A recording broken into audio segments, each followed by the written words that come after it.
A gente troca de assunto e fala de eleições do cenário eleitoral.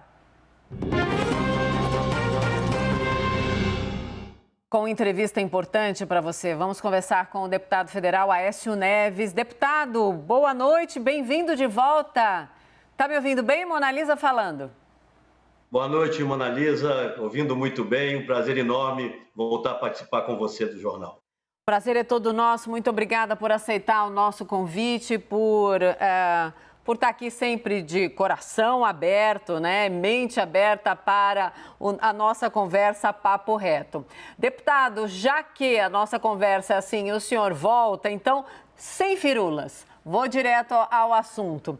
Recentemente, eu tenho certeza que o senhor viu, o pré-candidato Sérgio Moro ironizou a absolvição do senhor naquela acusação de recebimento de propina de Joesley Batista. Gostaria de responder agora?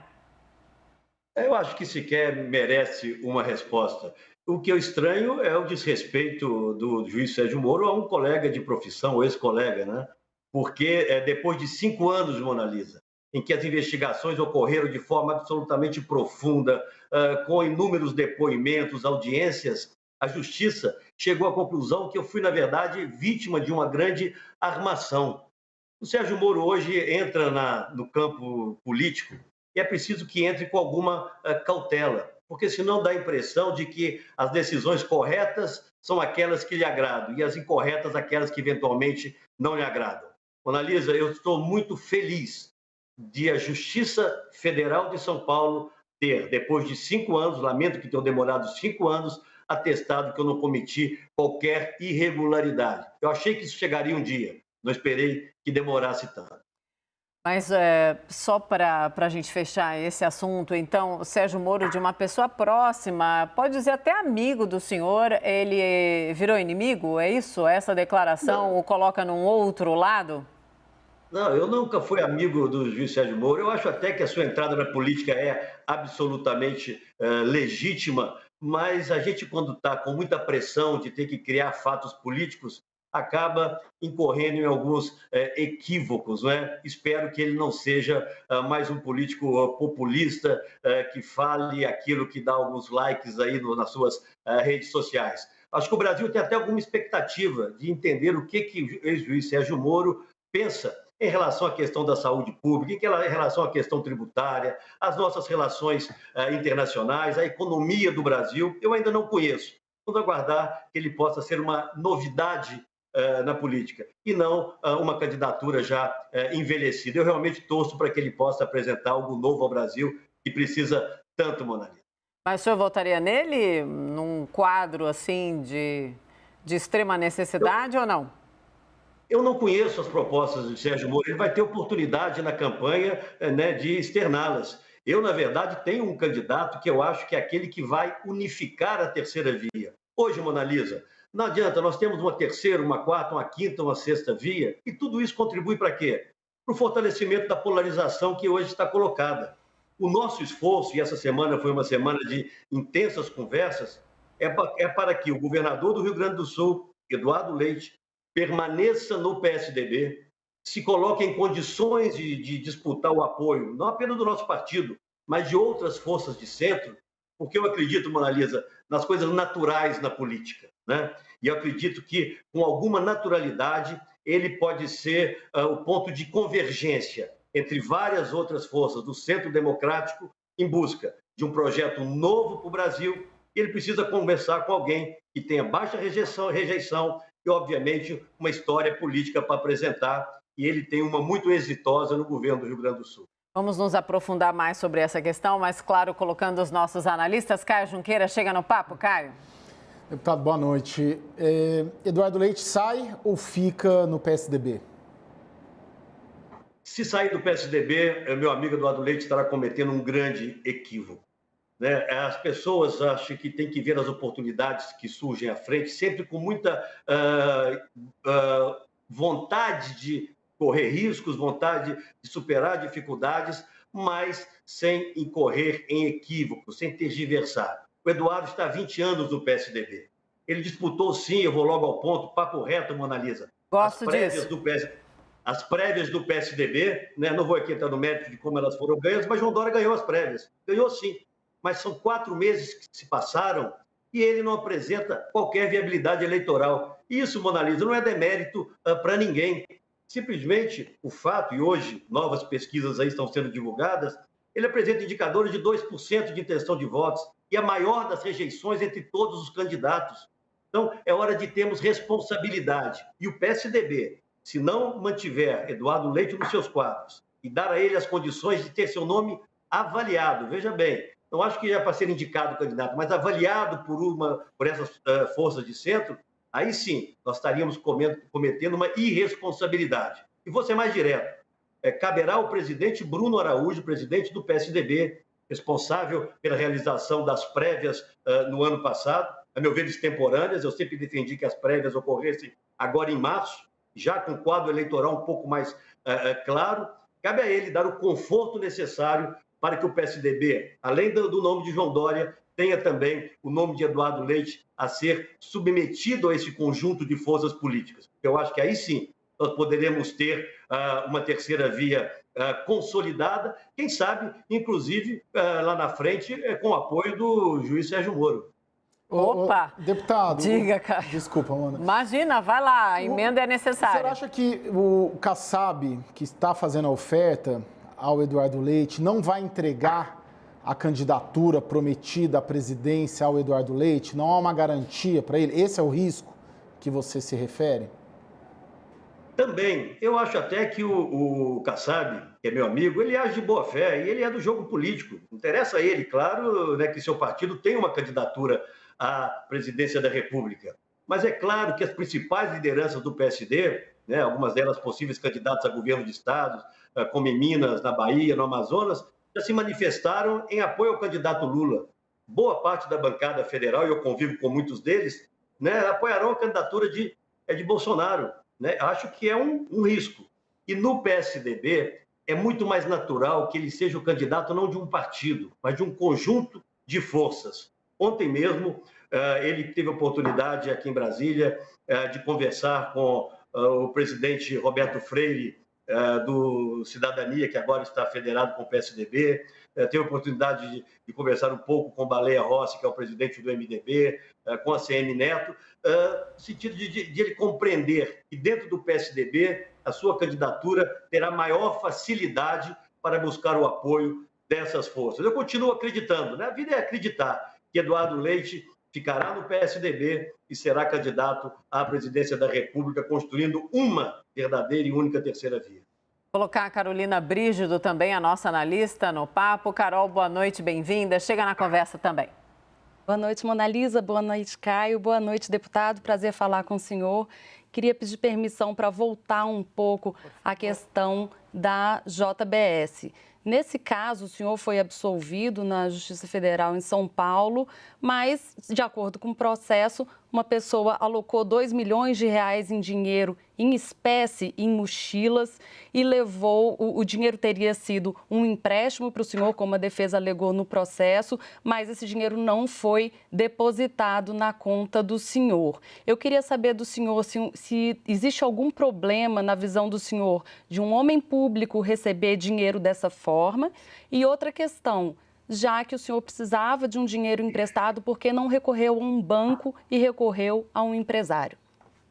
Carol, eu agradeço imensamente essa sua pergunta. Lamento apenas que você não tenha acompanhado as últimas audiências do processo, onde você ouviria o próprio Joesley Batista como testemunha, portanto, sem condições de mentir, afirmar que jamais teve comigo qualquer relação ilegal, que eu jamais ajudei as suas empresas no que quer que fosse, e aquilo era, sim, o adiantamento de uma possível venda de um apartamento. O fato real é que foi uma grande armação, Carol. Por mais que, não sei se você, mas alguns não gostem, era um enredo preparado, com a participação de um procurador da República chamado Marcelo Miller, onde o próprio Joesley sugere que aquele empréstimo fosse feito naquele momento em dinheiro e óbvio que ele ia ser regularizado na sequência. Não houve tempo para isso, porque na sequência aquilo foi apresentado à mídia como uma grande ilegalidade, como um crime. E qual a consequência, Carol? Ele teve a imunidade penal garantida para todos os seus mais de 200 crimes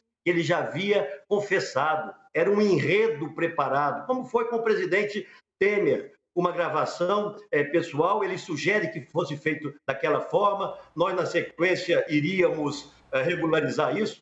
O seu diretor, talvez também, se tivesse a oportunidade de ter visto, você estaria registrando isso, o diretor das suas empresas disse taxativamente, coube a mim operacionalizar o empréstimo. Ele insistiu que fosse daquela forma, eu lamento profundamente, se eu pudesse voltar no tempo, não faria, agir de boa fé, mas o fato concreto. Aí não sou eu que estou dizendo, Carol, é a Justiça Federal que está dizendo, eu não cometi qualquer crime, fui absolvido de todas as acusações, de algumas, inclusive, por iniciativa, o que é raro, do próprio Ministério Público, que se opôs a que eu fosse condenado por obstrução de justiça, pediu a minha absolvição de uma proposta do próprio Ministério Público. É difícil de entender, mas é a realidade. O Ministério Público propôs uma denúncia contra mim por determinado crime e o Ministério Público, 5 anos depois, diz, lamento, desculpe, mas ele realmente não cometeu esse crime. Eu sei que o dano, a imagem, ele é irreversível, mas ele não tira, Carol, a minha fé, a minha disposição, a minha coragem de continuar fazendo o que eu faço de forma honrada há quase 40 anos, que é defender Minas Gerais e defender no Brasil as causas nas quais eu acredito. Carol, algum adendo? Outra questão? Pode seguir. Então, eu queria um adendo, só queria lembrar que, claro, o juiz Ali Mazlum da Justiça Federal em São Paulo absolveu o senhor, disse que não tinha prova de que essa prática configurava crime de corrupção, mas em 2017, o ministro Luiz Roberto Barroso do Supremo, quando esse processo ainda estava no Supremo, disse a seguinte frase: há 650 mil presos no sistema penitenciário brasileiro e poucas pessoas estão presas com tanta prova como havia nesse caso. Queria saber do senhor se o ministro Barroso se equivocou nesse caso. Vejo que você realmente não gostou da decisão da Justiça, né, Carol? Eu lamento. O ministro Barroso se equivocou e equivocou gravemente. Eu acho que depois dessa decisão, ouvidos os testemunhos, os depoimentos, inclusive do senhor Joesley Batista, ele não teria hoje, acredito eu, a mesma opinião. Deputado, a gente aqui não gosta ou desgosta de decisão da Justiça, né? Como o senhor sempre está aqui para conversar conosco, de uma maneira sempre tão educada, tão gentil, tão respeitosa, as perguntas são do jogo, né? E é importante, inclusive, fazê-las para que o senhor faça as considerações necessárias, lembrando sempre do respeito, né, da interlocução. Carol, quer completar algo ou a gente vai para mais uma rodada, Carol? A gente pode ir para mais uma rodada. Obrigado, deputado, pelos esclarecimentos. Deputado, quanto tem de bronca e quanto tem, de fato, a possibilidade que o senhor tem dito de extinção do PSDB se o governador João Dória insistir na candidatura dele ao Palácio do Planalto? Só um adendo, eu recebo, você me conhece, Mona Lisa, há décadas, né? Exato. Não vou dizer quantas, mas você à vontade, conhece, né? À vontade, quase 3 décadas. Diga.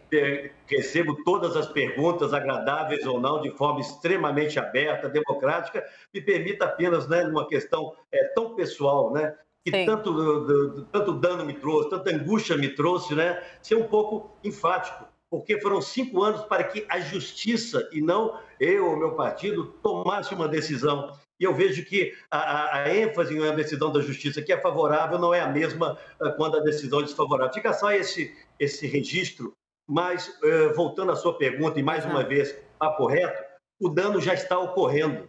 Nós estamos com cerca de 8 parlamentares deixando o PSDB até o final desse mês. Nós estamos tendo uma dificuldade, e não é em razão da candidatura de Dória, é de qualquer candidato que não tenha viabilidade eleitoral, que não mostre condições de constituir alianças. Nós estamos com dificuldades, Analisa, de construir chapas proporcionais no Brasil inteiro. Nós estamos com dificuldade de participar de chapas majoritárias, porque não é por não gostarem do Dória, mas os candidatos a governador, a senador, preferem caminhar para uma outra candidatura majoritária, temem que essa os prejudique. Eu vou voltar no tempo para lembrar, Marisa, para ver que não é uma coisa pessoal. Sim. Em 2010, eu terminava meu 2º mandato como governador de Minas Gerais. E meu nome foi lançado como candidato à presidência da República. Você se lembra? Durante meses, meu nome foi apoiado por Minas, por vários outros estados. Chegou o momento da decisão, eu vi que não tinha unidade do partido, eu não consegui unir o partido. Tinha a candidatura de José Serra colocada.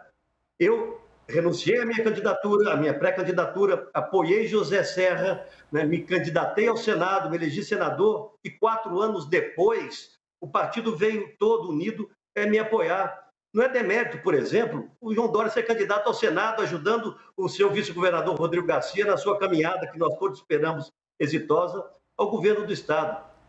A determinação do governador Dória é algo a ser elogiado, é algo respeitável. Mas o risco é quando a determinação passa a ser obsessão. E uma eventual derrota de João Dória nesse momento levará o PSDB a ter uma posição de pouca significância no cenário nacional. E eu ainda acho, Monalisa, e concluo, que o PSDB é essencial ao país. É agora e será mais ainda no futuro. Caio, vamos para mais uma rodada, Caio? Vamos lá. Deputado, qual que é o plano ideal? O Dória não vai renunciar, ele vai manter a candidatura. O plano é na convenção em junho, em julho.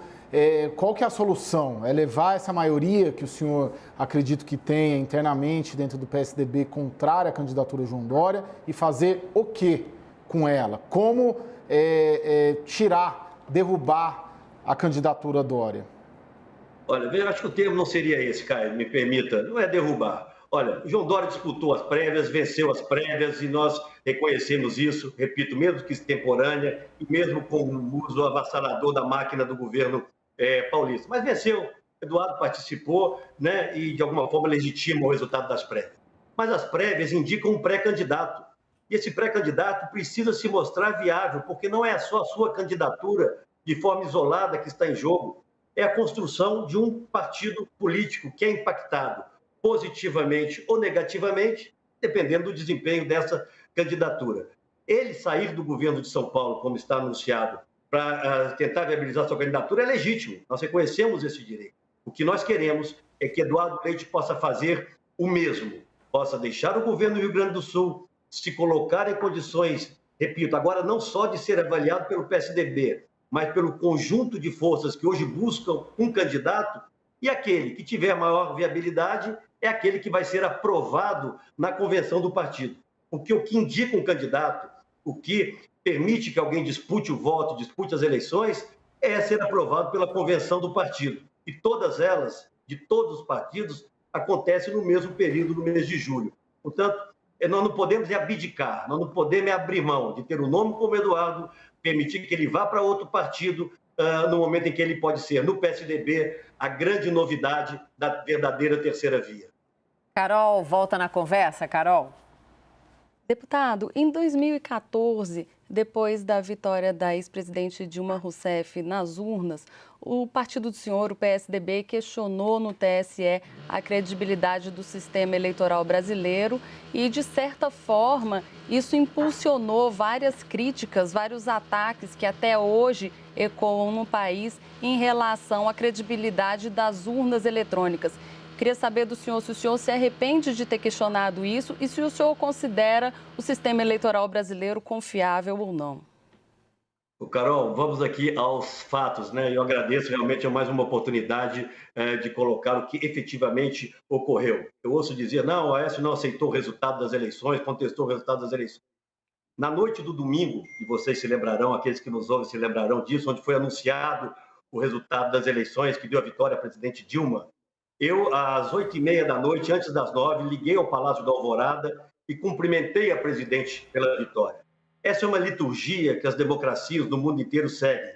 No momento em que o candidato derrotado cumprimenta o vitorioso, ali não há mais contestação alguma ao resultado das eleições. Disse a presidente Dilma que estaria à disposição para ajudá-la a unificar o país. O país saía de uma eleição extremamente dividida e precisava ser reunificado para seguir em frente. Não tive a gentileza da então presidente Dilma de registrar esse telefonema, mas ele foi dado a ela e ali encerrou-se o questionamento das eleições. O que nós fizemos foi questionar outras coisas na Justiça Eleitoral.